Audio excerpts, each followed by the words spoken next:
Yesu ashimwe. Inshuti za Evangeliste Esther, turabishimiye, turabakunda.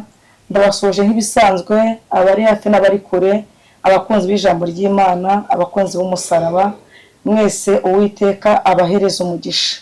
Rero uyu munsi murabibona yuko ntabwo naje njyenyine, ariko Mana ntari wenyine, ntabwo ndi njyenyine. Hajya mu mbona nza njyenyine cyangwa nkazana n'umutware wanjye, ariko uyu munsi namwe murabyibonera ni ukuri.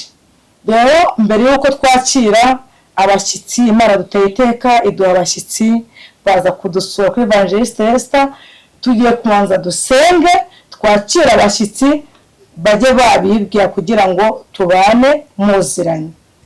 Reka dusenge. Turagushimiye Yesu, tugushimiye kuri mwiza, tugushimiye kuri Imana ikiranuka, tugushimiye kuri umukozi w'umuhanga, tugushimiye kuri Imana izi kurinda. Erega wowe utaturinze abarinzi babera amaso ubusa. Uwiteka uhabwa icyubahiro kubw'umugambi w'abadayimoni ntabwo twari guhura, ariko kubw'umugambi w'Imana twahuye. Uwiteka ahabwa icyubahiro. Tugushimiye ko warinze abashyitsi, Uwiteka warakoze, turagushimiye. None uyu mwanya mwiza tugiye kwinjiramo, turasenze kugira ngo Imana ibanze imbere muri byose. Naba ari twebwe hagaragara imbaraga z'Imana, naba ari twe umwuka wera aganze. Ikintu cyose cyagambiriye kuvugirwa muri iki kiganiro, turaritse Imana ngo ize ikora icyo yagambiriye gukora. Mana yo mu ijuru, ari abashyitsi, ari nanjye musangwa, ndakwinginze ngo buri wese ntumuhiteho, uko ugendera abakunzi bacu n'abakunzi ba Evangeliste Esther, natwe ntudusige Mana. Turakubanje imbere rero kugira ngo umwuka watuyobore mu izina rya Yesu. Amen. Amen. Amen. Reka rero mufashe twakire abashyitsi.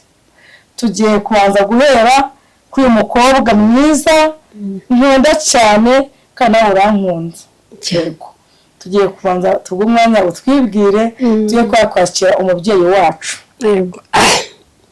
Nitwa Mabosi, ndi umuhanzikazi, ndi umuramyi.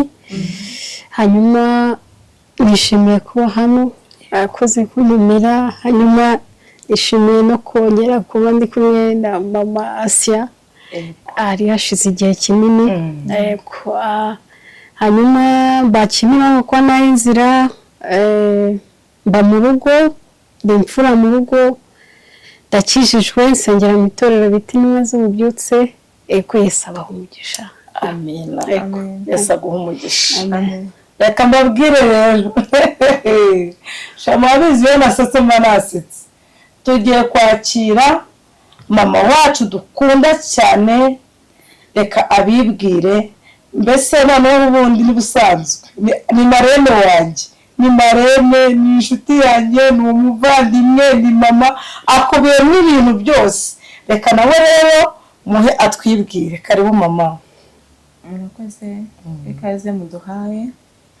Amazina yanjye nitwa Wanyanasya, ndi umubyeyi Imana yagiriye neza. Nagize umugisha wo kubyara, mfite abana 4, abahungu 2 n'abakobwa 2. Uwiteka aduhane umugisha. Reka nkubwira n'urakantu uvuze, ati nagize umugisha wo kubyara abahungu n'abakobwa.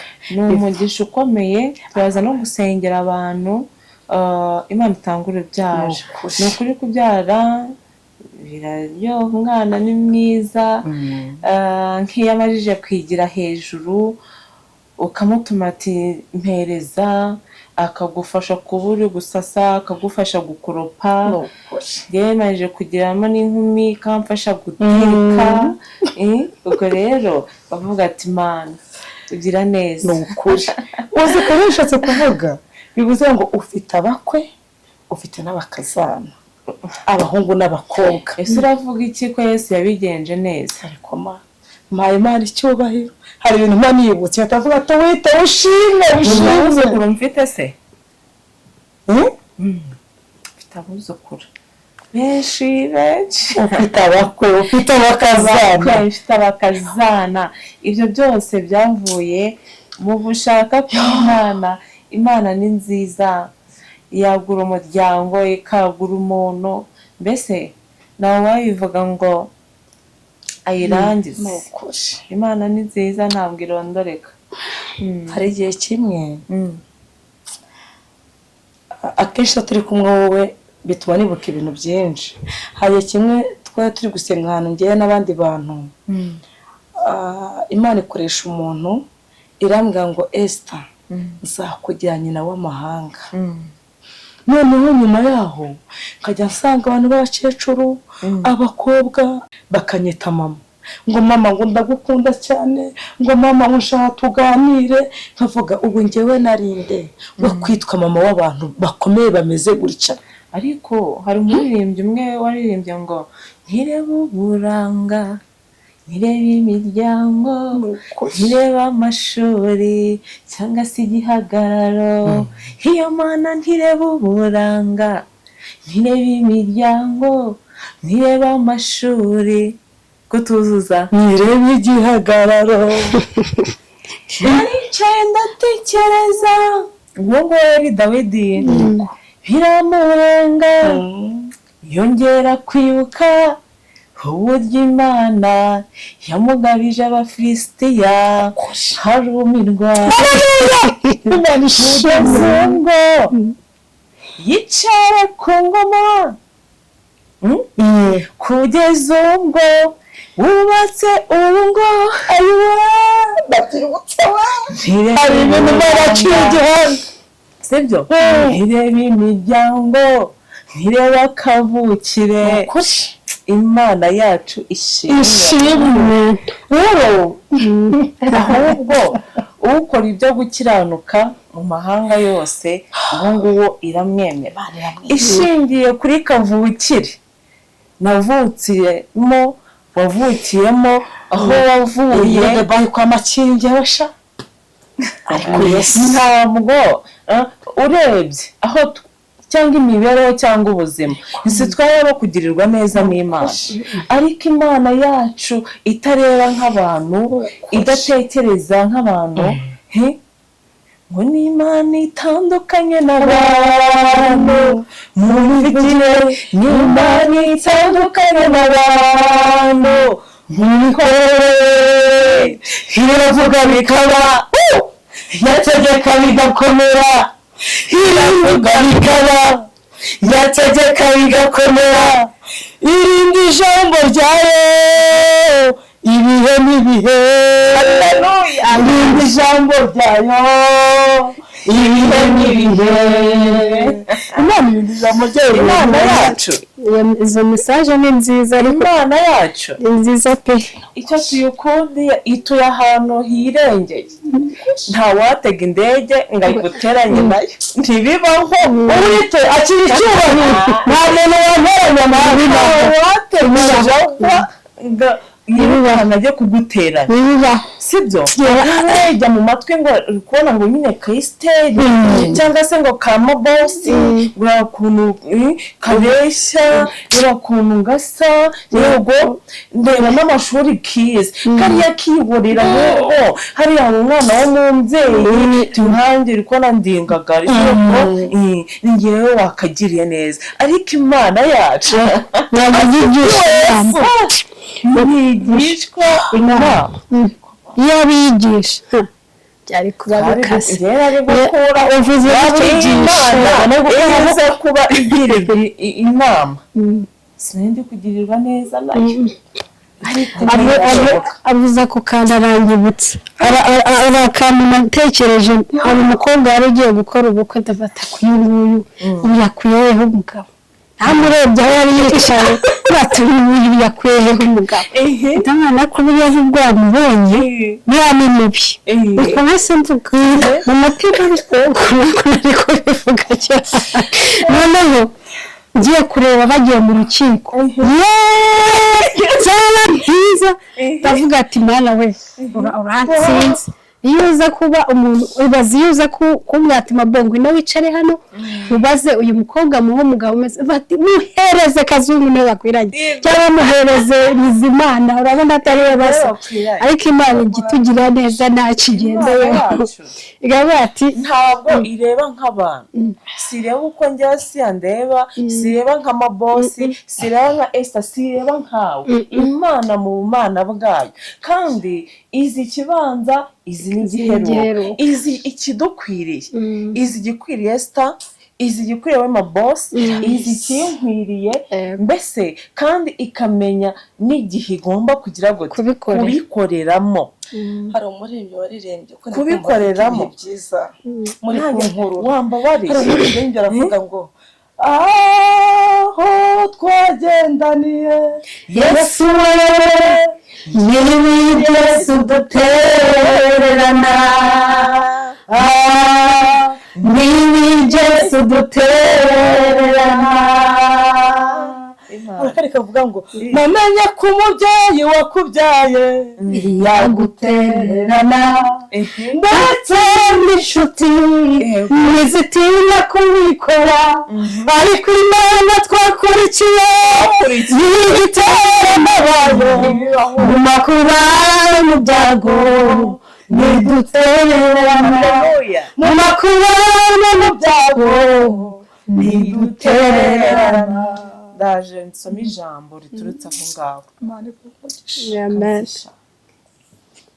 namenye ko numva nagiye gufasha uwo mubyeyi we ashobora kugutererana ndetse na za nshuti zo hafi wari wirinze zikagutererana ibintu birahindutse yego hano muri Yesaya 49 umurongo reka duhere kuri 14 kugira ngo twumve neza harambwira ngo ariko Siyoni aravuga ati Jehova yarantaye Uwiteka aranyibagiwe 15 mbese nshingiye kuri iyo ndirimbo uzamuye mbese umugore yakwibagirwa umwana yonsa ntababarire uwo yibyariye icyo si ikibazo mbese umugore yakwibagirwa umwana yonsa ntababarire uwo yibyariye hari akabazo pede interrogation hano hakatubwira be yawe icyakora bo babasha kwibagirwa ariko njye sinzakwibagirwa amen yego 16 ariho dusoreza dore nguciye mu kiganza yego dore nguciye mu biganza byanjye nkuca ni mu biganza bya Esther ni mu biganza by'undi wari we wese mu biganza bya Anko tujya mu biganza bya Toto mu biganza bya Famiye mu biganza byanjye Uwiteka niwe uri kuvuga Imana ubwayo niwe iri kwivugira hano mu biganza byanjye ntuca imanzi kandi inkike zawe ziri imbere yanjye iteka ryose amen tega ijambo we yaryoshye amana urabizi iyo umuntu yumva nyine yasamye atwite hari ibintu nyine utangira guhurwa niyo kanyama ayiwe ubwo ikintu kibikubwira ujya kuhaha akanyama wumva ugakumbuye ukaza ukagakaranga ushyira mu mavuta mu gihe cyo gushyiramo igitunguru utangira kumva bikugeza aha ngaho utaranabirya uhita urekeraho ukahita wirukanka uhita uvuga ati sha umenya hari akabaye tangira kumva ibicu kabaye hari impinduka yego iri jambo ni rigari ndumva ritangiye kuzamo ibintu byinshi cyane uri kumva ukumva nyine biranze bimurundi ibintu birivuze wajya kwa muganga none se ukinjira muri consultation wazindutse nka 6 wajya muri consultation bakakubwira se madamu isuzumisha bimeze bite ngo nyine hari mu gitondo numva nshaka inyama noneho ndazigura njya kuzikaranga numve numve nyine ntabwo ndi bubivuge numve zingeze ahangaha naranazira ati yirukanka ari muri laboratwari ijya gutanga egizame wamara gutanga egizame hagahita hazamo uturongo tubiri tw'umutuku yego abantu bategereje iminsi Imana itubahe mu izina rya Yesu. abantu mutegereje iminsi utwo turongo tubiri yewe ntubaturiyeho mu izina rya Yesu. Amina. nubwo biri kugukoraga hano mu nda ariko iyo ari ubwa mbere uhita utangira kuvuga se umwana azaza asa n'andi azaba afite irende azaba afite agapara azaba afite ubusatsi buryamye azaba afite akahani inyuma gusa azaba ameze gute mbese azaba ari inzobe cyangwa azaba ari igikara azaba ari imibiri yombi nyine ukavuga ati icyama akazaza asa n'umugabo wanjye nyine buri wese nuko ahita atekereza ugatangira ukumva nyine ugatangira kubiforoma ukuntu umwana azaza ameze ukumva iminsi ntigenda amezi ntabwo agenda ku muntu w'inkwakuzi ahita atangira kujya nyine gusura mu mujyi kareba za bafu ifite igikombe yego ifite po n'inuza n'akabido gatoya n'intebe yo kwicaraho bijyanye iriya basi amafaranga igura ariko ni umuntu ufite gutya wowe yego ariko inda ntabwo ireba ngo ufite gutya nivuga ati ngo ndajya hari kuri uriya ukennye reka mureke azajya yirira ibintu byose imvange akubite ubugari bw'umukara akubite agakoma katarimo isukari akubite inda uko yafata umuntu uciriritse ni nkako ifata umuntu ufite ubushobozi ufite ubushobozi nyine ahita yirukanka mu mujyi atangira kureba imyenda igezweho akazajya yifotora sibyo ariko mu nda nijoro akarara ameze gutya nta gusinzira nyine kuryama bikanga ejo umuceri yakundaga akumva byanze ahubwo agashaka kwinywera inyange gusa amazi akumva ntatetse ntabwo yashaka inyange yonyine ntiri kumukoroga yavuye ku kavange akunda akamayoneze yakavuyeho umuntu wese ukunda mayoneze akunda na salade yayiretse hari n'uva ku nyama inyama nizo nahereyo zigahita ziva noneho wagera ku mafi ayiwe ukuntu inyama nyemera n'amafi nayo mbese nyine ikintu cyose cyo mu mazi ukakivaho Imana izamfashe amezi 4 kwa muganga akavuga ati umwana yatangiye gukina yatangiye konka ukavayo wishimye ariko nyine biri kukuzengereza kuko nurya protomato zigatangira zikaza ukamera gutya ijosi rikazamuka uburyo hano wasukamo utuzi sibyo rata ndabibona ku bamama benshi iyo ntabwo ari imvune amezi 6 amezi 7 kakaba utangiye kugenda nk'imbata yego agenda ameje gatuza agasize imbere wava hano wagera hariya agatuza ukaba ugasize imbere utangiye kwifata gutya rimwe na rimwe ukicara no hasi amazi akagushirira ukicara ukanona atamutse ngwino hano ngubwire none se wamfashije ukanzanira amazi ari kuri botike rero abantu benshi bubaha umuntu utwite no kuri kwasiteri ntabwo utonda umurongo hariya muri gare abagore batwite bose hariya imbere n'abafite abana mbabone hariya imbere hari n'abantu barabyibushye nk'uko kwasiteri akahita amera gutya nawe uratwite madati yego ndatwite jya hariya imbere kugira ngo nyine utambuke urumva nta gatege uba ufite nyine ibiri kukuzengereza iri kukuvuruga amezi 8 amezi 8 ubwo ni ukuvuga urara wegamye nta gusinzira amaguru yatangiye kubyimba umubiri watangiye kumera nk'urwirungu amavuta ubwo uba warayavuyeho kera yo kwisiga ubwo ni ukoga n'ikirenge abenshi baba bifitiye umwata ahangaha aha ni umunsi y'ikirenge wapi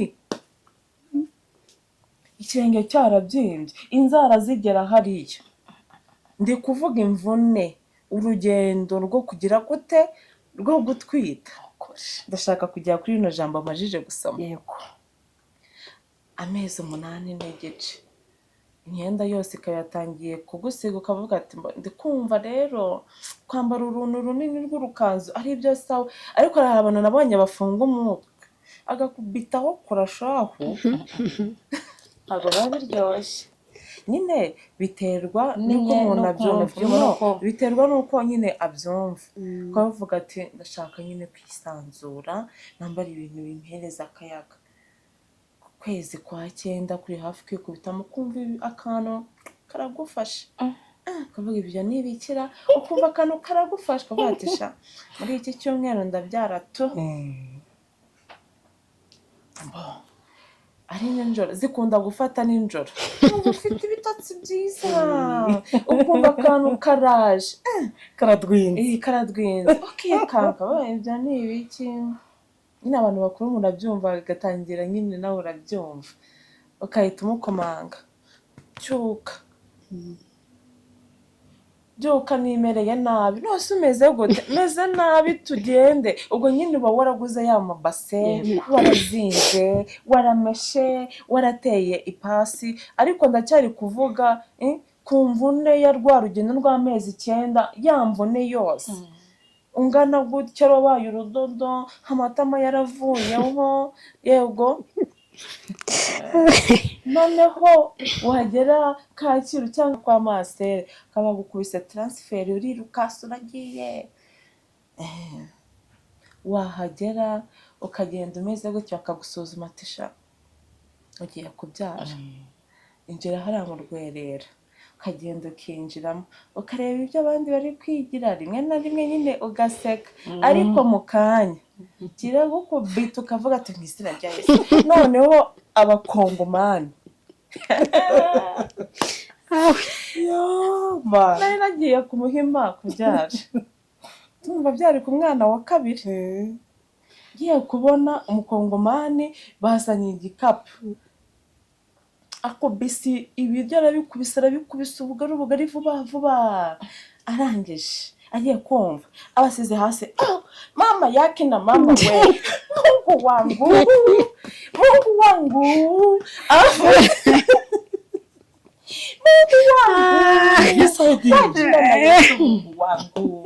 nisamemo, abavuza induru cyane, cyamurekura agatangira akarya vuba, kamwe igikoma, cyamurekura Mungu nisame. Ubwo nyine ndi kuvuga yamvune y'urugendo, hamwe ati muzane koka mu kanya biratungana, akagotomera koka, ubwo byatuje byakongera Mungu wangu. Mbese nyine biba bikaze hariya hantu bari ku rugamba. Muganga Imana ishimwe yatanze ubumenyi ku baganga, yabaciye imanzi mu biganza, ni mu biganza by'Uwiteka. Haleluya, Yesu abahumugisha. Amen. Hari ikintu nibutse uri kuvuga ririya jambo. Hari igihe kimwe twari turi gusenga njye nawe, ahari n'undi muntu, kiraba ko twasenga, ariko twari turi mu byo gusenga Imana, ubukwe bwari bwegereje. Hari igihe ubundi iyo uri muri gahunda z'ubukwe, amajwi aba ari menshi ku ruhande rw'umutware mugiye kubana no ku ruhande rw'umudamu mugiye kubana, urumva uko bamwe birabomborana, bisaga ni nk'ibintu by'ingo bahubiye ku musozi, bigoye nk'abapiri barimo barajegereza. Icyo cyende mu bihe byiza, ijwi ry'Imana riraryoha. Ari korali nkunda iwacu, iyi kuri iminini bivuga ngo mbega imvugo y'Imana ngiraryoha, itanga icyizere cy'ejo hazaza, yomora inguma zahashize, ikaguha icyerekezo cy'umunezero. Icyo gihe Imana irambwira ngo mwana wanjye Esther, ndi Uwiteka usohoje ubukwe bwawe.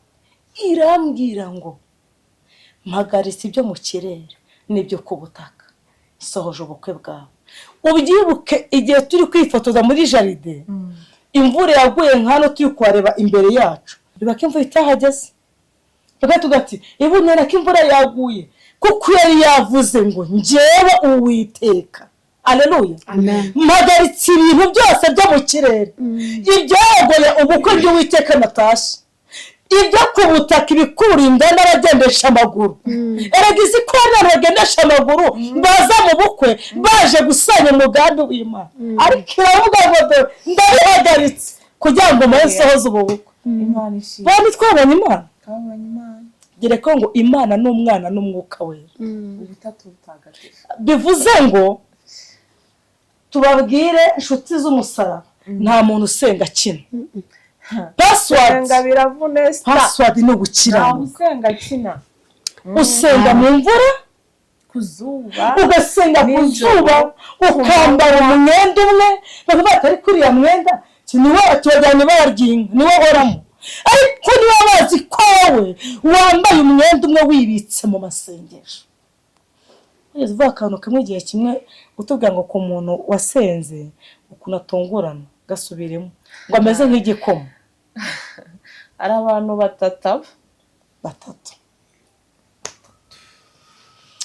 Ese ko uri kunjyana mu bintu byinshi cyane ko iyo turi kumwe bituma nkurura ibintu byinshi by'ibintu Imana yakoze, urabizi. Abantu batatu batungurana. Umuntu wize, umwana, wasize ivu hasi. Wasize ivi hasi. Hano ku karago. Bene nda bifurije kuba ku karago. Ega ibi bintu ni iby'abasirimu, ntabwo ari iby'abaturesi. Gusenga ni ubusirimu, kumenya Imana ni ubusirimu, bumwe buruta ubundi bwose. Dawidi yavuze ati guhungira k'Uwiteka bigira umumaro kurusha guhungira kubakomeye. Nzakunambaho Yesu. Ariko umuntu wasenze aratungurana. Aratungurana. Ni umugabo wo kubihamya, tuzabivugaho. Tugiye gusoza ikiganiro, ariko reka mbanze nk'inshuti zanjye nkunda cyane batora akaririmbo gato kari kumfasha. Reka mwagiye munkurura cyane, mwagiye mushyira mu bindi bintu, hari n'itege ko nzaba ndimo. Kavuga ngo Mana numeze nk'abantu utubwire ibinyoma, kandi ntukora nk'abantu wicuza icyo wavuze. Ukomeza isezerano ibihe n'ibihe, habwa ikuzo Mana yacu kuko urabikwiriye.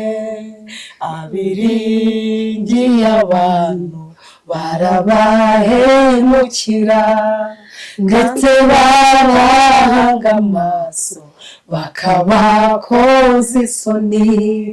Wowe ntujya uhemuka kandi ntukoze isoni, habwa ikuzo Mana yacu kuko urabikwiriye. Turavuga ishimwe ryawe, turavuga imbaraga, turavuga n'imirimo myiza twakubonanye. Turavuga ishimwe ryawe, turavuga imbaraga, turavuga n'imirimo iyo twakubonanye. Amen. Nanjye mutemvuga ngo ijuru gitanururiye kubumba nk'uko Yohana guyamarira Hana bwayicecekere igihe n'iki. Dufite Imana, dufite Imana, dufite Imana, abarikurira n'ukuri mwihanagure. Dufite Imana, dufite Imana, dufite Imana, mwese abarikurira n'ukuri mwihanagure. Ubwo nari ndi mu cyumba ndi gusenga, numvishijwe ijwi rimpamagara rimbwira riti humura mwana wanjye ibyo wasabye uyu munsi n'ukuri urabibona wararize utagira uwaguhoza urasaba ugira ngo sindi kumva ariko mwana wanjye nagira ngo mubwire nta muntu kumva nuko njyewe mbumva ngayicecekere igihe n'iki ngiki ijuru gitamuriye kugomora nuko Yohana iguye amarira hana ngayicecekere igihe n'iki ngayicecekere igihe n'iki ngiki ijuru gitamuriye kuko nuko yahanaguye amarira hana ngayicecekere igihe ngayicecekere igihe n'iki ngiki ijuru gitamuriye kukumva nuko Yohana iguye amarira hana ngayicecekere igihe n'iki ngiki. Imana ishimwe. Haleluya. Amen. Imana ihimbazwe. Ngayicecekere igihe n'iki ngiki. Ijuru gitamuriye kukumva. Nukuri. Nuko ryahanaguye amarira hana niko ijuru ryitamuriye Imana ishimwe. Imana ishimwe. Imana ihabwa icyubahiro. Imana ishimwe. Kwitubwiye ngo igihe n'iki ngiki yitamuriye kutwumva. Iyo ushaka kumva umuntu ujya ahantu hatari urusaku kugira ngo umwumve neza. Ngo Kristo nawe rero yitamuriye. Noneho sinakubwira ko nabyo ko no mu Kongomani hari undi mudamu uhari ubyaye bwa mbere iwabo hari ku Gisozi naho twari twagiye hara ku Muhima nyine niho narindi none harangije bari bari kongera ibitaro hagana hirya ahagarara mu idirishya areba ku Gisozi hasi hari abantu bari kubaka nyine bari kugira ibintu bazamura by'ibikoresho arangije akazavuga iwacu akavuza induru cyane n'isomada wabo mwoyo iwacu ugari guhamagara neza hariya ku Gisozi none arangije bwa muganga ngo kandi umugabo njye nasimbuka ubwo yashaka guca mu idirishya hasi abafone ko simbuka turagusama bari kumusama se muganga mwati mada yicara hariya bwari uburibwe nyine bwa murenzi undi ngiye kumva abwiye hari umumama mukuru waje kubyara ababwiye uwo mukuru bamwitaga mukecuru kiramfashe we mukecuru mfata igitanda we yari yamegeka akavuga se ubu inziranya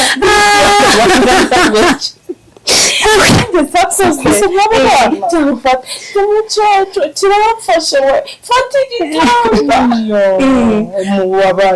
umuntu wese aba atakiziwe ni uburibwe buri kumva nyine undi ngiye kumva hirya umuga akwinginze mbabarira ngo harya mwiki muga ngo mwiki ngo ntabwo nzongera sinzongera kugaruka ngaha ejo bundi mu mwaka umwe ndongera mubone murakono kuri ku Imana babarira kwimufashe mbwira ikintu ubwo nyine buri muntu wese aba ari mu bye tabazi ubwo ni uburibwe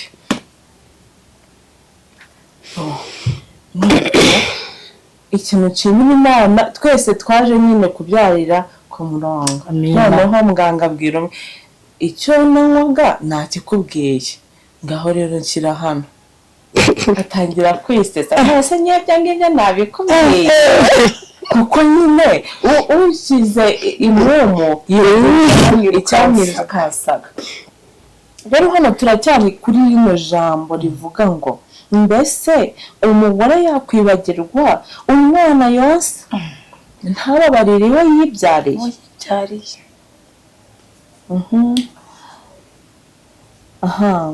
uwo nabo rero yibyariye ngo icyo akora bo babasha kwibagirwa ariko njyewe njyewe nashaka kugera ku cyo nshaka kuvuga Uwiteka tujya tubona ababyeyi birukana abana bakabirukana Esther kamubwira ati nanjye ubuzima bwananiye bwira ahangaha agenda kamufata akajya kwa mujugunya kwa nyirakuru yagira imyaka nyirakuru yapfa umwana agakuraho agatangira guhinduka inzererezi sibyo umuhanda ntabwo rero afite aca hariya bamukubitira ubuntu bamukubita inkonji bamukubita imigeri sibyo uwo si umubyeyi ibi byose navuze ku murongo ntaba yarahuye nabyo akarwana n'inda amezi 9 mu kubyara bikamuhangayikisha akavuga ati iki cyane n'ikigende nanjye ubuzima bwancanze ariko aho twebwe tubona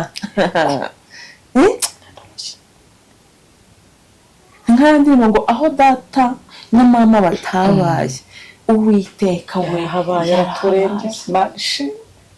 yaraturengeye Uwiteka ntabwo ateze kukwibagirwa wowe muntu dukurikiye hano kuri Evangeliste Esther ntabwo Uwiteka ateze kukwibagirwa uko byagenda kose ni Imana igira gute ni Imana ishobora byose ni Imana irera ni Imana ikuza ni Imana izirikana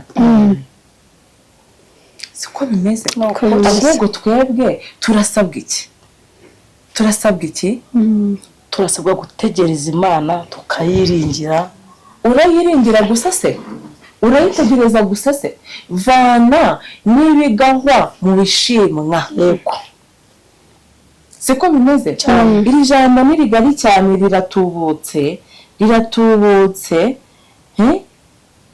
hano hatubwiye ngo mbese umugore yakwibagirwa umwana yonsa reka nze kuri ino jambo ry'umwana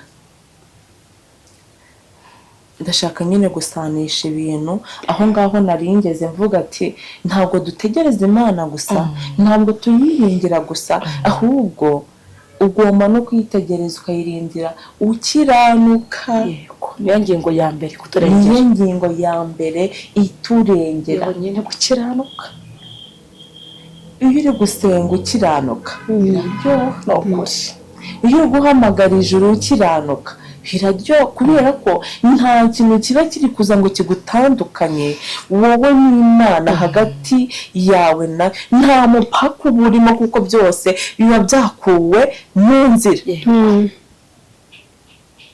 tugomba kuba umwana cyangwa tugomba kuba abana mu rugo kwa data kuko nituba abana mu rugo kwa data nta kintu tuzaburana iyi rero nta kintu tuzaburana Imana ushobora kuvuga ati yatinze kuntabara ese igeze hehe Mana ko mbona ibibazo bibaye birebire ko mbona naho mva ko mbona naho mbe kugera Mana bimeze gute wowe ukagira ngo yatinze ariko iracyari kukurungira haleluya iracyari kukurungira inyama zo mu bakire n'izo mu bakene bitekwa kimwe biba bitandukanye bihumura kimwe se oya reka mumbwire bihumura kimwe oya ikirungo aba yitondera inyama akayirunga akayikaranga igafata irange iraryoshye nuko mama we ajya avuga ngo ubugari ni imboga bivuze ngo ubugari nyine ni imboga ubugari si ugupfa kuburya ahubwo ikintu yita ubugari ni imboga agiye kurisha ubwo bugari bugari ni imboga none ujya avuga ni ukuri ndagira ngo Uwiteka maze turungire Uwiteka aturungire ni ukuri kandi iyo ugukereje iragutegereje wabyibuka ese wakubisemo ubuhamya gatoya cyane ko Uwiteka azi kurura ariko yarandungiye Uwiteka azi kurura Yesu yarandungiye yarakoze y'umuhindi yarakurungira ariko niryaje nubwo bakwibagirwa famiye ikakwanga, papa wawe akakwanga, mama wawe akakwanga, toto na ako bakakwanga, karitsiye kakuzinukwa bitewe n'igihe usohoyemo. Uwiteka we yivugiye yeciye mu biganza byanjye nkuca iki Imana si makanya sinzakwibagirwa, sinzaguta, sinzagutererana. Ariko Mana arecyane nibutse Imana ntiyagutererana. Ushaka kuvuga ngo Mana narasenze nijoro ndasenga, niba ture nkasenga, ukwezi kugashira ukundi kugatanga senga, komeza usenge cyane usenge. Niba usenze cyane ntusubizwe, ugomba gukora iki? Rushaho gusenga ubudasiba.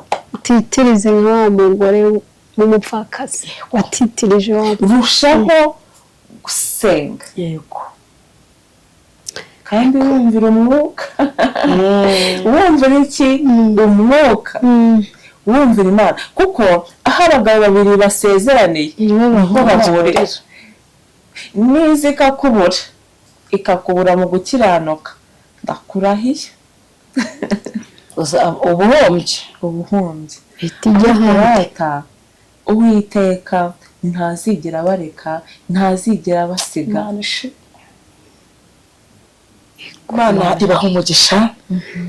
Reka dusabe mama pasiteri adusengere, asengere abakunzi b'ijambo ry'Imana no kuri evangeliste, uko umwuka amuyobora aba ariko asenga. Kandi utarasenga mbasabiye umugisha uva ku Mana. Imana ibakomereza amaboko, Uwiteka bagure ibyanyu byose n'abantu, Imana ibyivangemo, umuseke ubatambikire aho mutaragera, kubwo kumvira umwuka mukaza mugatanga ihumure ku bantu b'Imana. Ni ukuri namwe uko Imana igendereye abakunzi b'ijambo ry'Imana, ariko namwe Imana ibagendereye. Kandi ndabakunda cyane. Imana ijye ibaha umugisha. Hano tuzongera guhura tuzaganira, hari ibindi bintu ngeneye tuzibukiranya kugira ngo twongeremo abantu b'Imana imbaraga zo kurinda isezerano Imana yavuganye nabo. Karibu, Uwiteka abahereza umugisha. Uri Uwiteka, haleluya, iryo zina ryawe, haleluya. Uri ubuhungiro bwacu, haleluya. Uri imbaraga zacu, haleluya. Uri umufasha utabura kuboneka mu bigerageza abantu. Urihangije, uri Alufa, uri Omega, uri ubwugamo bw'umugaru, uri isambu itarumba, uri igiti kiganza amadungu. Imana yacu ushimwe, uriho, urindiho, uri ubasha, uri umukozi w'umuhanga, uri mwiza kandi uri mwiza wagutegereje. Petero ijambo rivuga kutazigera utwibagirwa, isobanuye ngo uzajya uhora utuzirikana. Mwami Yesu, ndakwinginze umuntu wese uri imbere za kamera, reka uhora umuzirikana, reka uhora umwibuka, haba ari abamama, haba ari abana batoya, haba ari inkumi n'abasore, haba ari abapapa. Mwami, tubasabiye inkomezi zawe. Hari abifuza gukizwa Mana, bahereza imbaraga zo kunesha icyaha ndetse n'igisa nacyo, ubiha imbaraga zo kurwana intambara nziza yo gukiranuka umunsi ku wundi. Ndabatura umwuka w'Imana ukomeze kubahagararaho mu izina rya Yesu. Turasengera abantu barwaye, bari mu rugo barembye, hari abatashye abaganga bohereje mu rugo bategereje ko bizarangira, ariko Imana ivura, Imana ikiza. Turasengera mu izina rya Yesu abarwaye kwa muganga Mana, bari kuri serumu, bari ku miti, babona ntacyo biri gutanga Mana, hari abarwaye kanseri, za malariya, umwijima, indwara zidasobanutse, abarwaye indwara zabuze babuze uko bimeze. Imana abo bose bose turabasabiye, abarwariye mu bitaro ibyo ari byo byose mwami turabingingiye, reka hamanuke imbaraga zawe zikiza, imbaraga zawe zibohora, imbaraga zawe zihindura ibyanze guhinduka, imbaraga zawe zireme ubuzima, turatura ubuzima bw'abantu barwaye, ureme ubuzima mu izina rya Yesu Kristo w'i Nazareti, kubera yuko urihagije Kristo mwiza. Hari abakeneye abana, turabasabiye mu izina rya Yesu. Ijambo riratubwira ngo ni wowe utuma batwita ugatuma banabyara. Hari icyo wakora mu nda z'abo babyeyi, hari abivuje biranga birananirana, ariko wowe nta na kimwe kijya kikunanira. Iheshe icyubahiro, tugisenga rino sengesho ibizakoreka Mana, tuzabona ubuhamya bw'ibyo ukoze, kubera ko uri uwo kwiringirwa, uri uwo kwizerwa, kandi urashoboye, nta na kimwe kikunanira. Girira neza ababyeyi badafite abana, ubahe gutwita, ubahe kubyara, ubahe gukikira, ubahereze kurera mu izina rya Yesu. Hari n'abafite izo karande zo kutabyara, turazirukanye mu izina rya Yesu. Karande zipfe mu izina rya Yesu, zibahinge kuko urashoboye. Hari abafite ibibazo bitari bimwe bitandukanye, reka babone ineza yawe. Abantu bakomeretse Mana, ubomore, kuko ni wowe ujya womora imvuma Mana, ni wowe uzi gupfuka, ubapfuke, ubakize ibikomere. Imana yacu ishimwe. Hari abashonje, hari abatarajya ku ishuri, tange minerivare, ibikoresho, ubushobozi. Abashonje bagaburire, abashaka ko bahindurira akazi imirimo yabo uyihindure kugira ngo imishahara yiyongere. Abadafite imirimo ubakorere igitangaza, ubaremere imirimo. Abashaka ibishoro tubasabiye ibishoro bakore, haba bahereye ku bishoro bito, bahereye ku bishoro binini. Tanga imigisha Mana. Nyuma y'irino sengesho tuzumve ko warikoreyemo ibirimo n'ibitangaza. Iheshe icyubahiro ijambo tuvugiye hano, rimere nk'inkota ihunguranye, umuntu wese uryumvishije rigira aho rimukura, rigire n'ahandi rimutereka, kandi wongere kwizera mu bantu, kuko kwizera kurarema, gukora imirimo n'ibitangaza. Tanga umugisha kuri Nacaru na Esther, umwagure rwose, abantu bayumva bajye bayigirira nk'umugisha, naho bagirira wundi. Urakoze, urakarama kuri Imana yumvishe, nawe kandi mu rugo rwe ukomeze uhagere Mana, ukomeze uhasesekara. Tubisabye Imana twizeye mu izina rya Yesu Kristo umukunzi wacu mwiza, amen. Amen. Amen. akamenya